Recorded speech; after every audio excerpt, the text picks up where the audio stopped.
The next ethical issue is discretionary decision making, or I can simply say discretionary power or discretionary authority. Now, what is all mean by this ethical issue? We have to clearly understand. So, on paper, professional decisions at various levels are objective in the sense that they rely on a set of impersonal laws.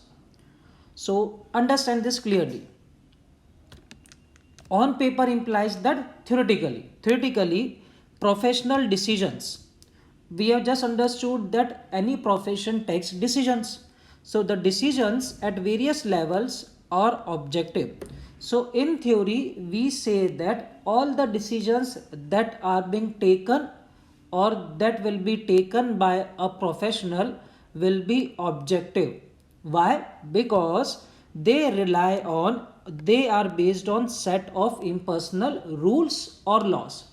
So let's say that I am an engineer in an organization, and what I have to decide or not decide, it is all based on the rules and regulation which is given in technical book or your organizational rules book. Okay, so this is what we are saying on paper, that is theoretically, that I have to take decisions whether yes or no only based on the rules, technical rules, business rules, etc. etc. Okay, but however, in practice, no set of rules, no matter how exhaustive, can cover all possible cases. So, this second statement is saying that yeah, rules are there, but in practice, you cannot have rules which covers all the cases. Okay, so no matter how exhaustive, no matter how detailed are your rules or your rule book, you cannot cover all the cases. So some cases will occur where in such situations, that is in some cases, engineers have to use their individual discretion in decision making. So now you have understood what is meant by discretion, that is taking decisions which is not exactly based on the rule. Why? Because the rules or law or technicalities are absent for that situation. So in such cases, the engineer takes decisions on his own judgment, not on the basis of rule, and this is called as discretion. Okay, so now you understand that discretion implies taking the decision on your own judgment where the rules and regulations are absent. Okay, so let us again take an example. I can relate to the previous example also. You are an engineer in procurement department and you have floated tender to procure some object. Okay, there is something that you have to procure. Now, what you have observed, now you know that the rule is that you have to select that bidder which has quoted the minimum cost. Okay, so you have to take or you have to give contract to the L1 bidder, the lowermost bidder. This is what rule says.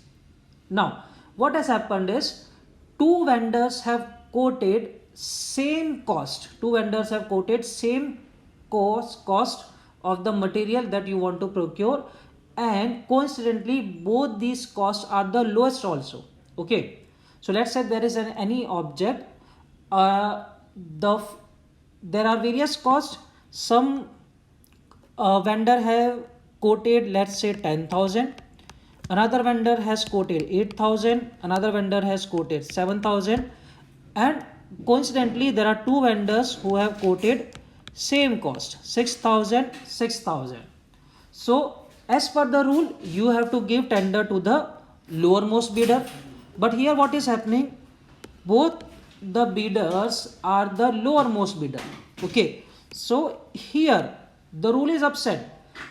So you have now discretion, you have now authority to decide whether to give contract to this vendor or whether to give contract to this vendor. Okay, so this is called as discretionary power. Now the ethical issue here arises is how you will decide to which vendor you will give. So when the rules are upset, then here the role of ethics comes in play. Okay, so here the person or the engineer will take into account the ethical principles and then he will decide. And further, the ethical issue is whether the engineer should have the discretionary power or not discretionary power. Okay, this is the most important ethical issue.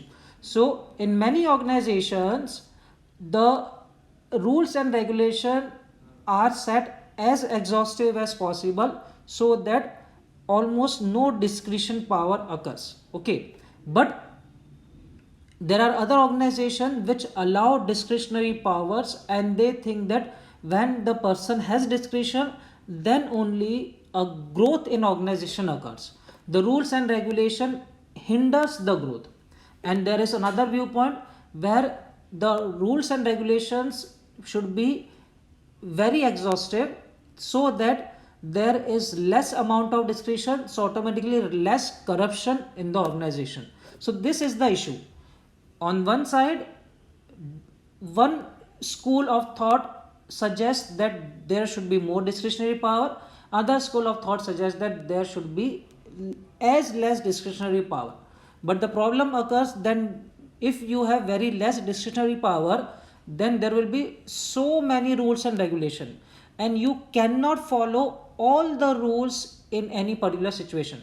And if you are not following any one rule, then again this will be called as unethical conduct. So this is the ethical issue behind this discretionary power. Okay, so we have covered this second important ethical issue in our engineering ethics. Now we'll take the next one.